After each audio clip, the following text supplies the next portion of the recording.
The Apple Watch Series 10 is here. It has the biggest display ever. It's also the thinnest Apple Watch ever, making it even more comfortable on your wrist, whether you're running, swimming, or sleeping. And it's the fastest charging Apple Watch, getting you 8 hours of charge in just 15 minutes. The Apple Watch Series 10, available for the first time in glossy jet black aluminum. Compared to previous generations, iPhone XS or later required. Charge time and actual results will vary. This episode is brought to you by Amazon. Sometimes the most painful part of getting sick is the getting better part. Waiting on hold for an appointment, sitting in crowded waiting rooms, standing in line at the pharmacy, that's painful. Amazon One Medical and Amazon Pharmacy remove those painful parts of getting better with things like 24/7 virtual visits and prescriptions delivered to your door. Thanks to Amazon Pharmacy and Amazon One Medical, healthcare just got less painful.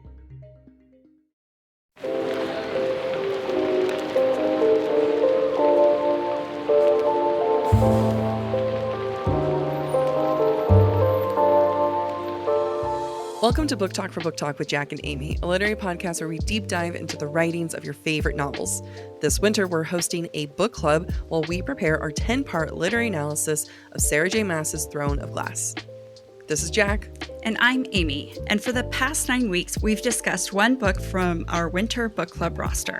By using our literary background, we provide our flash analysis of each book as well as discuss listener thoughts. This is part one of our final winter book club episode, where we are discussing the Book of Azrael by Amber Nicole. I can't believe it's the last episode. I know. It went by quickly because we've been doing 2 episodes a week of recording. Yeah, it did go by quickly, which means we also listened to these books very, very quickly. And it also means we already have to start our Throne of Glass. Yeah. I mean, for context, I like giving like the dates so people can see how far in the past we are. It's December 1st. Yeah. And this comes out mid-January? Yeah, we were talking to you from the past, from 2024. Hopefully nothing too interesting happens between now and then. Hi, Jack from the future here. I regret saying those words. Thanks.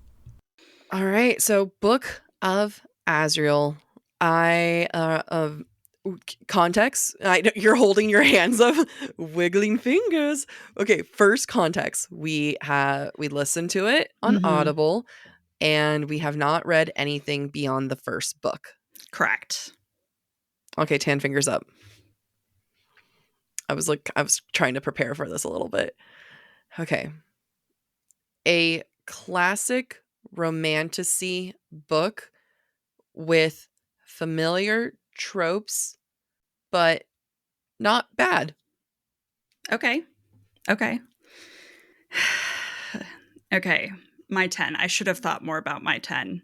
It's not like we had a whole last season to prepare for this, but no, I know. I try to do it on the fly, but this one I felt I should not do this one on the fly. I'm trying to not be mean is also. Just go for it. Okay. A noble attempt at a first novel with mediocre characterization. Now, this is my personal opinion, everybody, and I'm going to work really, really hard to be objective. And so I'm very curious what Jack has to say, what our listeners have said via Instagram when we solicited their feedback, because I think this reminds me of how you came into, Jack, how you came into Hurricane Wars when we recorded Summer Book Club. Yeah. I feel like our maybe our positions might be swapped. I don't know how you feel, but I know how I feel. You just go for it. Tell me your thoughts. I'm curious. I think we've already got a little hint of it, but just dive in. You want me to dive in? Okay. So off the top of my head, here are some of my general thoughts, and then we can dive into specific sections depending on how you're feeling, Jacqueline. Okay. I felt like all the characters were caricatures. Especially Diana, and I really wanted to like Diana. I felt like the narrative was really clunky, especially in the beginning, and weighed down by too many flashbacks. Mm-hmm. I was bored the Mm-hmm. majority of the time. I never felt a connection, and I really wanted to feel a connection. So that's where I'm starting. You know what? Your opinion is valid. Your opinion matters, especially matters here. I see everything you're saying, and I'm not going to fight for this book. Uh, one of the things that I was debating during the 10, I was going to say, like, I said classic romantasy. I'm going to just Mhm. call it standard romantasy. Yeah.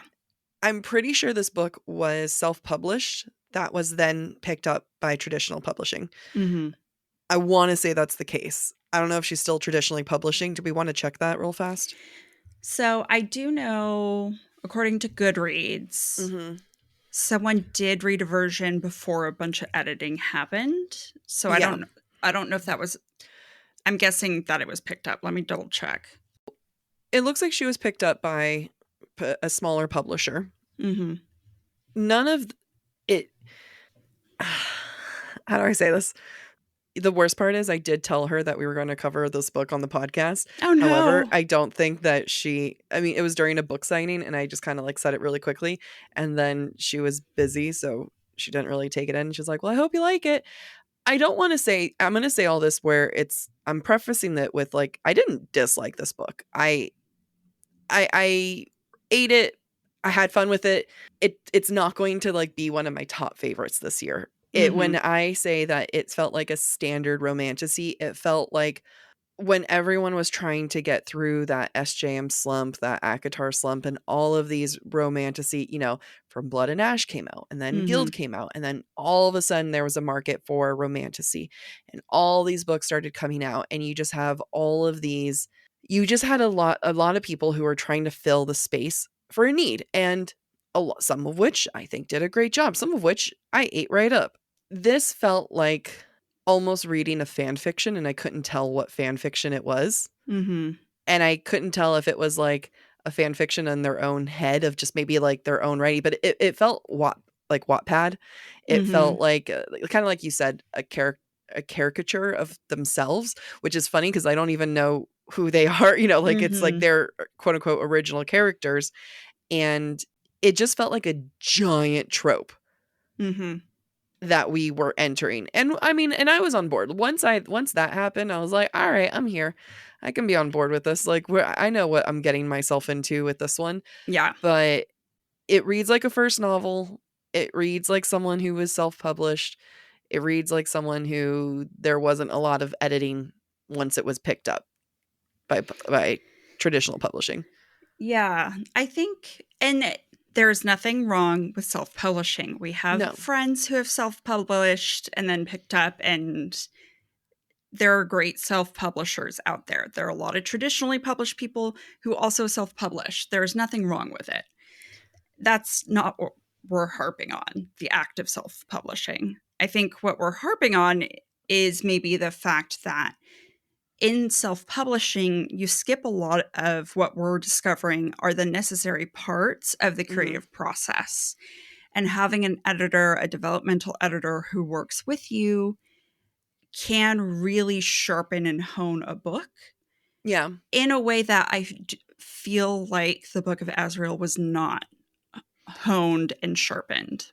When we think of the friend that we're both thinking of who was, self-published and then traditionally published, we know the process that she goes through. And before her editor even sees it, before it even makes it close to editor who makes it to publisher, she has a pretty rigorous beta rounds with people. And you can and she's very hungry for critical feedback. Yeah.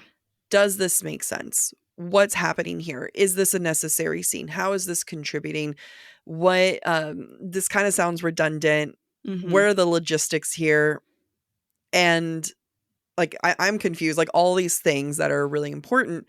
it's hard because like you want to do that, but then sometimes you want beta readers who don't. I don't want to assume that Amber Nicole didn't have beta readers. You know, I don't Mhm. want to say like she just went into it. But if you don't have people who are willing to like truly push you, Yeah. and rather than be like, this is great, they're awesome, you know, this is so much tension.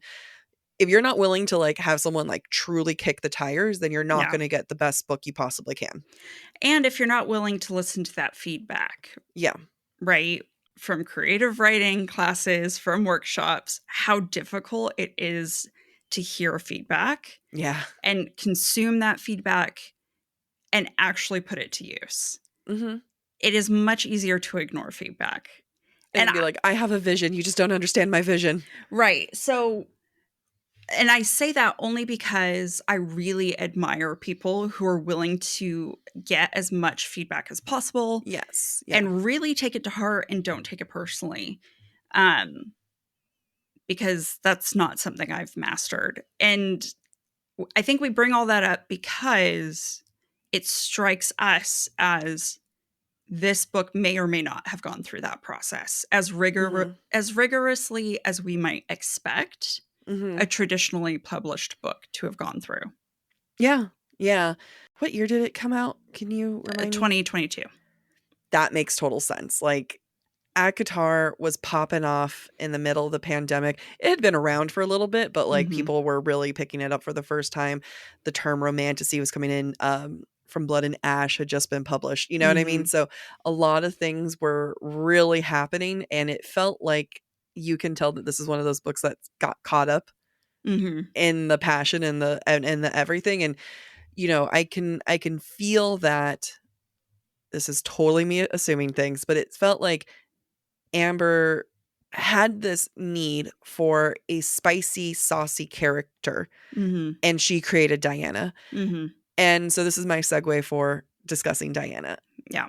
We have a listener who described them. This was under the negatives. I don't know. I feel bad.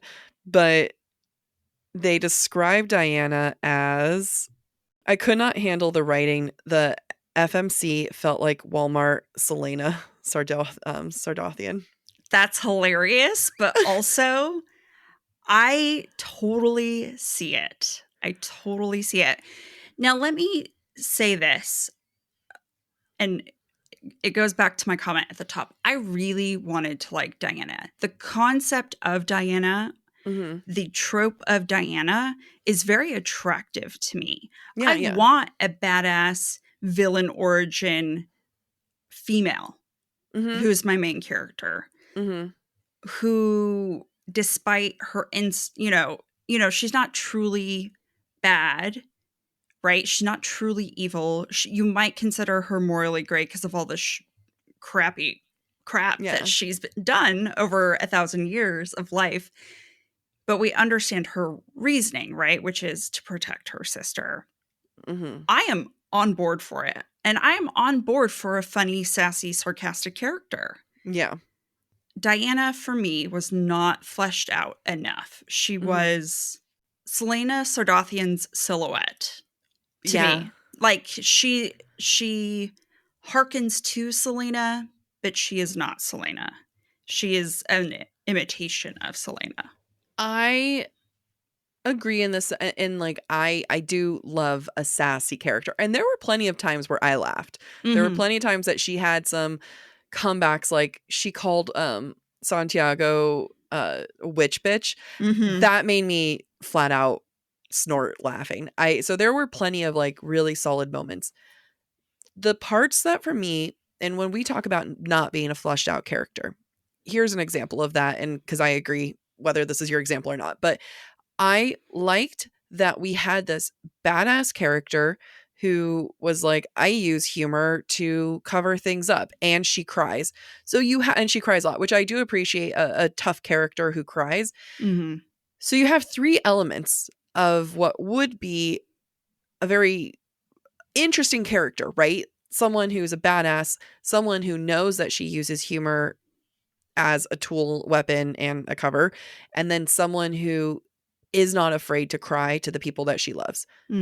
There was no bridge between those. Yeah. Because I feel like those are three two of them are kind of like, she's sassy because she's a badass. You know what I mean? Like Yeah. it's kind of like you can almost combine those. But, you have the sassy badass and then you have the person who's not afraid to cry. Because I thought that was an interesting concept of someone who cries in her sister's arms. But then we saw her crying with Liam. And then we saw her crying in other times. And I felt like there was like just kind of a bridge that I was missing of like, well, here's someone who has used so many years of trauma, who's suppressed so many things and has been absolutely treated like shit and abused for so long. Mm-hmm. And I love that. Like, give me that setup. That's a great setup to someone who is comfortable crying, even to the sister that she loves the most, but like is able to have that emotional breakdown, because being able to cry is a very healing thing. Right. I completely agree with you. I think these two aspects of her were disjointed, and there was nothing to explain why she isn't like Liam.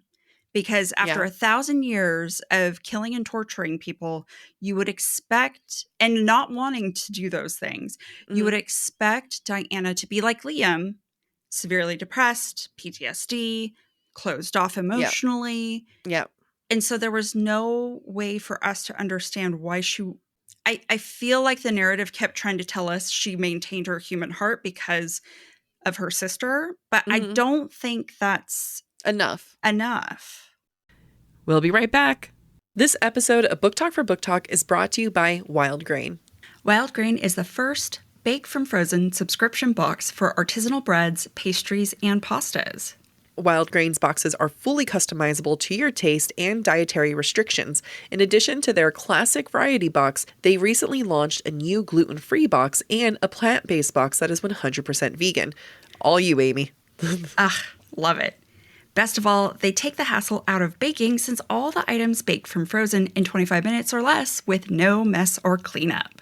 I received their chocolate chip cookies, and the fact that I got fresh baked cookies under 25 minutes that tasted 1,000,000 times better than anything you get from the grocery store was one of my favorite things from this box.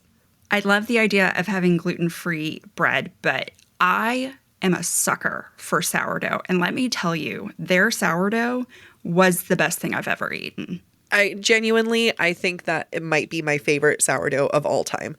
And they have pastas, they have baguettes, they have croissants. Like, it's been a very happy time here in my house. Are you ready to bring all your favorite carbs right to your doorstep?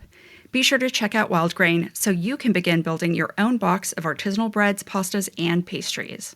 For a limited time, Wild Grain is offering our listeners $30 off the first box, plus free croissants in every box when you go to wildgrain.com/booktalk, BookTalk, to start your subscription.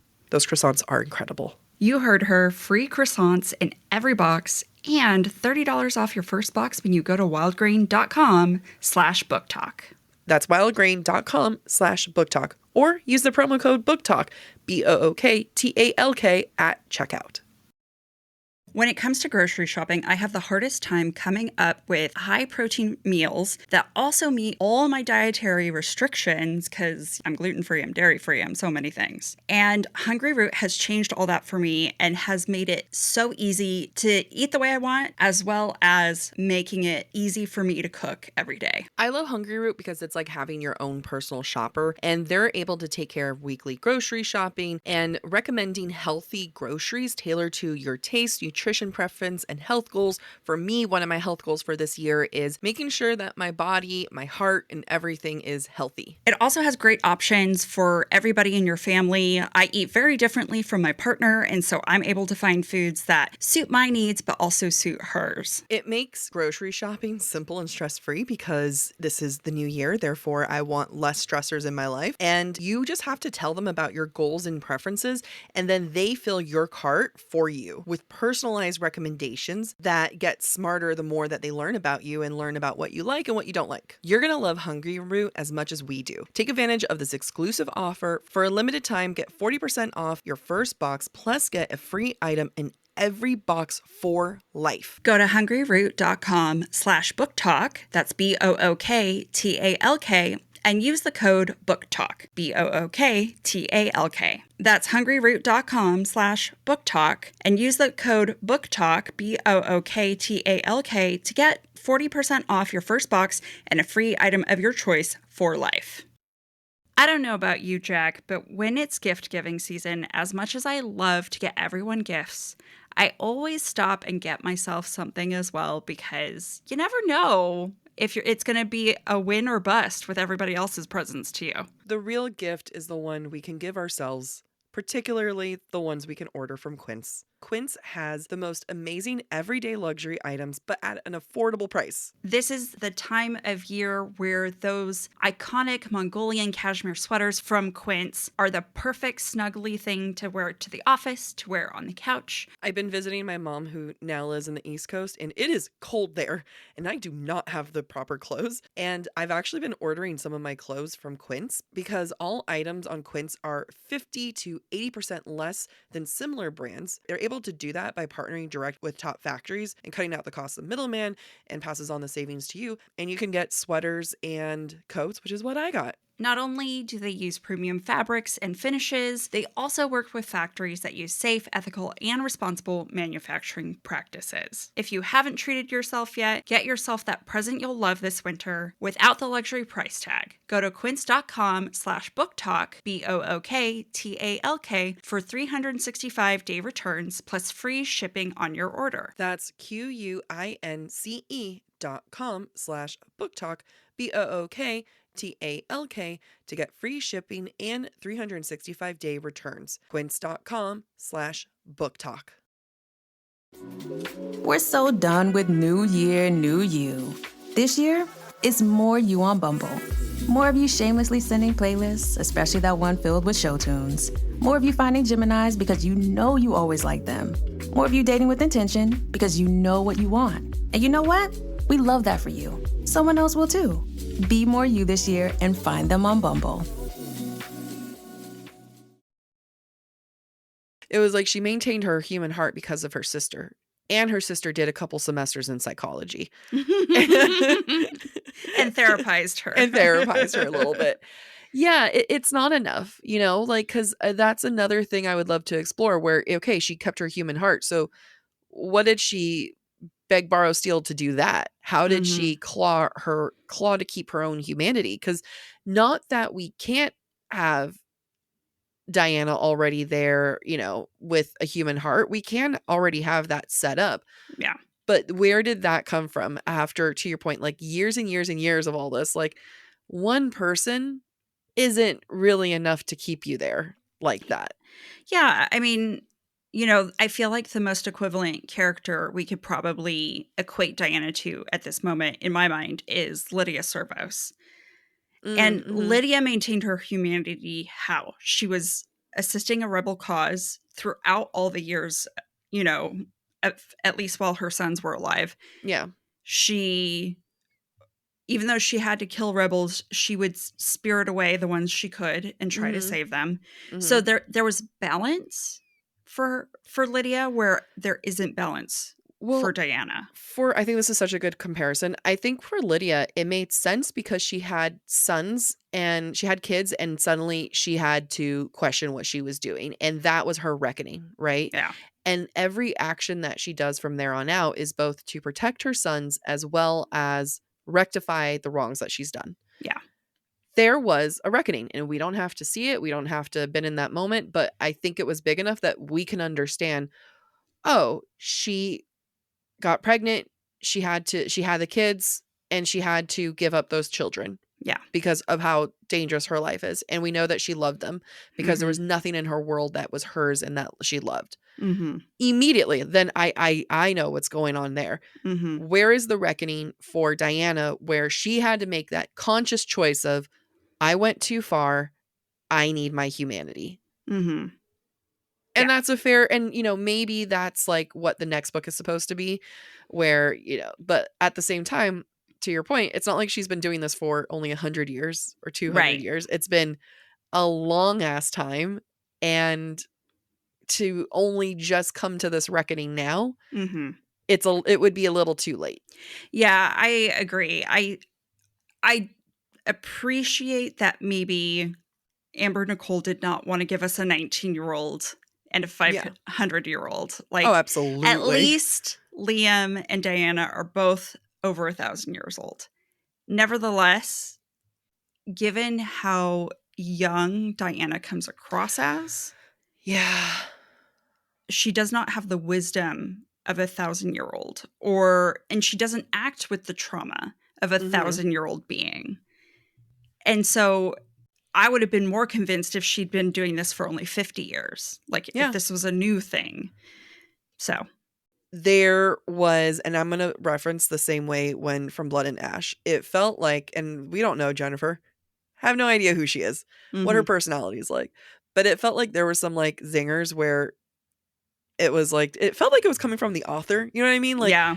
is this the author who's speaking or is this the Yeah. character? And it was the same way. Like sometimes there were some zingers and that youth, right? That sometimes naivete that, and I don't want to call the author naive, but like that's where I was like wondering how young she is, because there is a very young element to Diana that then becomes hard for an author to separate themselves with this 1,000-year-old woman who should have had some wisdom by now. Yeah, I completely agree. I also felt like maybe it was not Diana speaking, and that's why Diana feels like a caricature to me. It's because the voice of Diana is actually the author's voice, not Diana's voice. Yeah. Okay, for a first book. I think all authors have to put build themselves in there a little bit. Well, and they also have to build the muscle to figure out, like, is this really what my character would do? Is this really what my character would say? Rather than, I think this is funny and I want to make this work. Yeah. Yeah. I mean, it's funny because yesterday you and I were talking, Amy, about something that I was writing, and I said something, I'll give the quote because I think it's hilarious, where my character, she's like, no, it's cat with a K. And then Amy gave the suggestion of having the MMC of being like, so you spell cat with a K. Surprised you don't spell cunt with a K. Do you spell cunt with a K too? I thought it was hilarious, and I came home and I was like, that's not what he would do. Yeah. And it's a great line. I was really excited, but I was thinking about it. I'm like, no, he wouldn't say that. Yeah. He's that's just not what his vibe would be. And we do not know Amber. We do not know her personally. She seemed lovely. I went to a book signing where she was at. There was a Q&A. That is the most interaction I had with her. And I didn't interact. I was watching. She was very funny. She had some really good one-liners. I thought she would probably be an absolute blast to hang out with. And as someone who identifies as funny, I get it would be hard to not put your own personal sass into something, especially when you're setting up a character to already be sassy, to already kind of have that edge. Yeah. I think it is okay to write characters you identify with. I think it is okay to write sassy characters if you're a sassy person.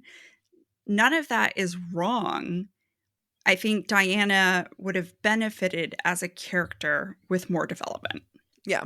And then she would have had, I would have had the ability to separate her from what I think the author might be doing or self-inserting, etc.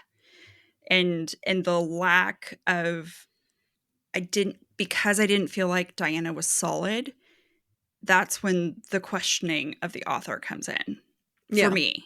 I think that's completely fair. But like, to that, I will say there are plenty of listeners who really did like Diana. Some people said that Diana is female rage incarnate. She is unapologetically angry. She's unapologetically she's, quoting Taylor Swift, mad woman. And then there's another one who says the FMC is morally gray. For once, the FMC is a villain. Like, a lot of people do like this side of a character who has done some really horrible shit. And although hates that she did it, ultimately will never regret it because it protected her sister. Yeah. And she has the skills to continue to protect her sister, and she's not going to give that up. I am 100% on board. I love that she has this feminine rage that she doesn't apologize for. Mm-hmm. I love that she starts out as what you would traditionally view as a villain. I love all these things. I just needed a little bit more Yeah. concrete understanding of her. I think the concept of Diana is original. Yeah. Even though, like, I the concept of Diana, I like more, potentially, we'll see, of the concept of Selena. Because Selena, this isn't gonna be good for us in next season.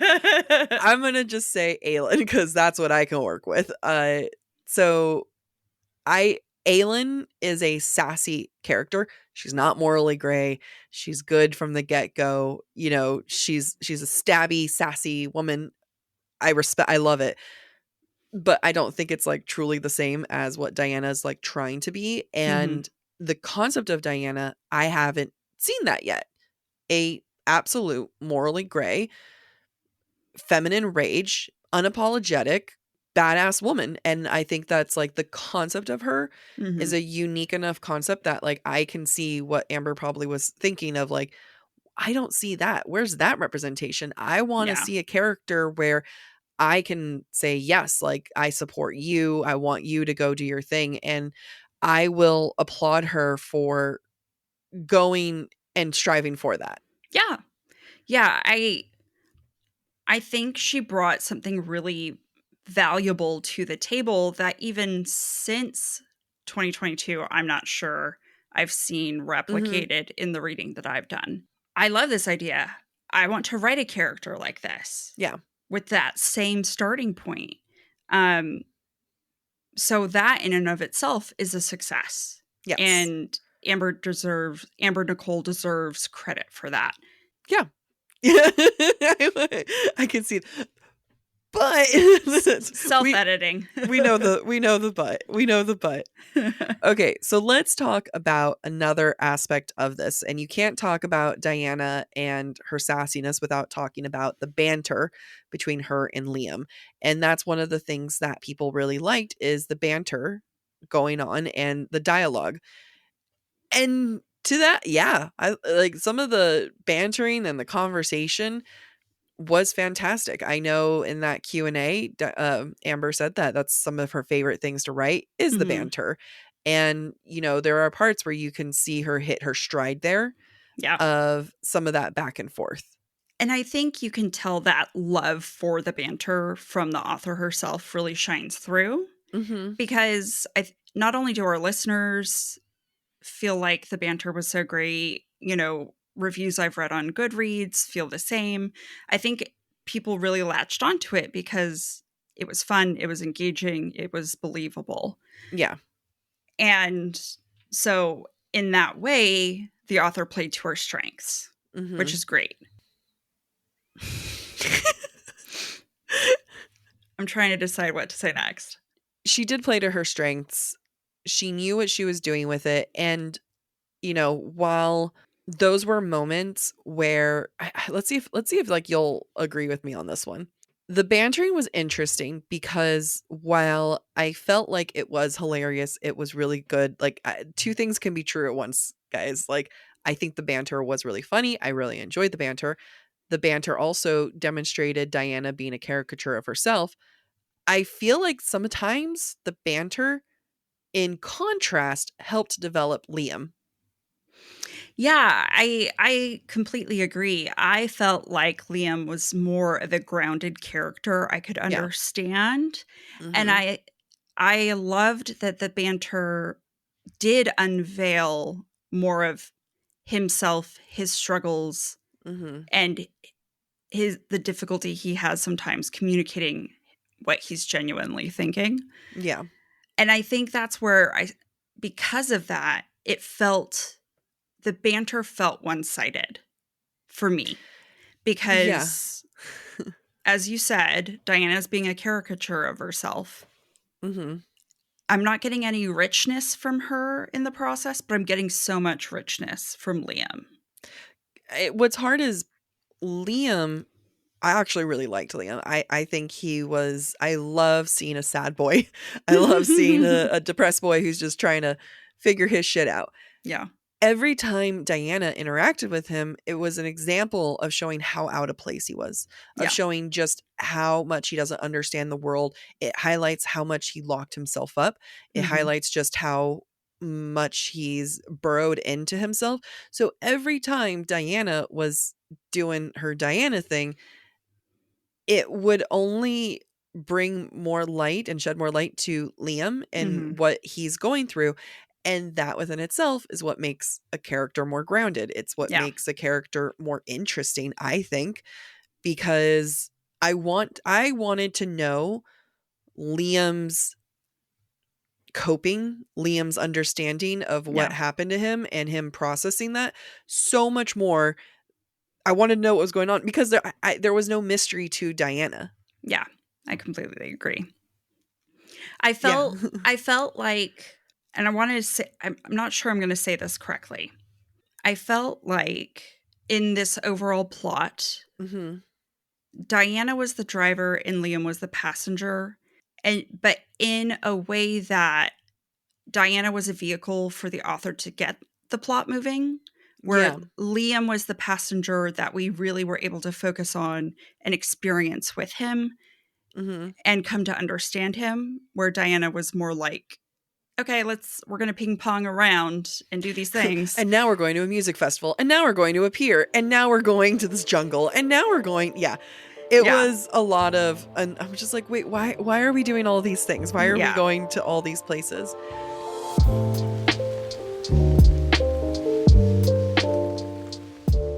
Thank you for listening to part 1 of this week's episode of Book Talk for Book Talk with Jack and Amy. Stick around for part 2, which airs on Thursday. We encourage you to rate and subscribe to our show on your preferred podcast listening platform. If you'd like to submit your take on any of the books we've discussed this winter or any of our other book discussions, please visit our website, booktalkforbooktalk.com, to submit your thoughts, or check out our Instagram, where we frequently solicit thoughts and questions from our followers. If you're enjoying the podcast, please visit our website, booktalkforbooktalk.com, to view our latest merch and learn about supporting the show through Patreon or Venmo. You can also follow us on TikTok, Instagram, or YouTube at the handle BookTalk for Book Talk, and post and share stories and do all of that because 1, we would love you. 2, it significantly helps the podcast. Bye.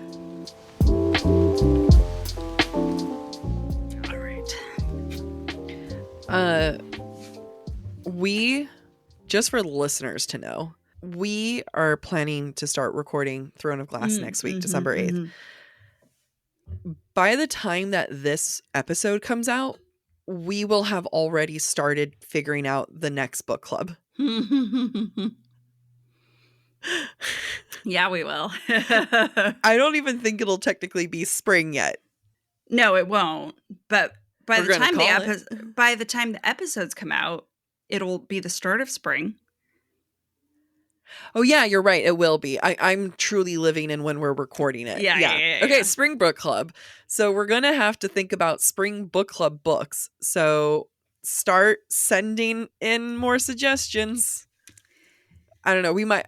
Maybe it's truly a second book all around, like a bunch of second books. I don't know. We've got so many other books in the pipeline. We really do. Okay, so send us DMs, emails of book suggestions. We did a lot of the books that we did were your suggestions, guys, and you killed it. You absolutely killed it. Top notch. Good job. Except for the person who suggested Once Upon a Broken Heart. That one, I'm kidding. You still matter. You're still important. Amy liked it. I'm still going to finish that series. Really? Yeah, I will. All right. You know what? Better to you.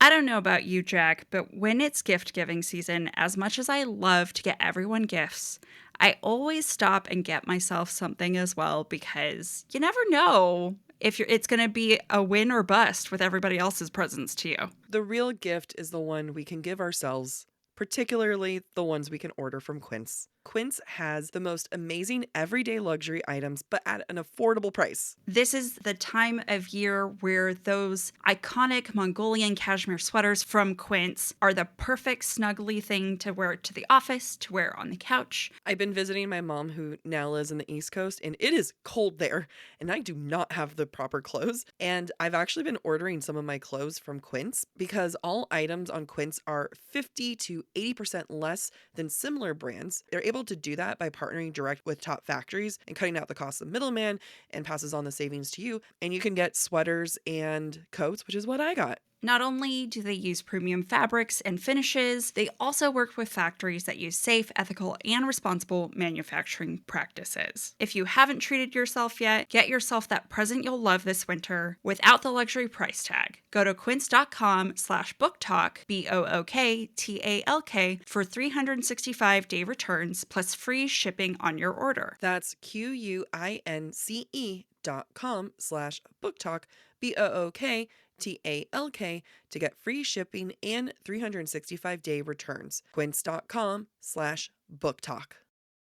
The search for truth never ends. Introducing June's Journey, a hidden object mobile game with a captivating story. Connect with friends, explore the Roaring 20s, and enjoy thrilling activities and challenges while supporting environmental causes. After 7 years, the adventure continues with our immersive travels feature. Explore distant cultures and engage in exciting experiences. There's always something new to discover. Are you ready? Download June's Journey now on Android or iOS.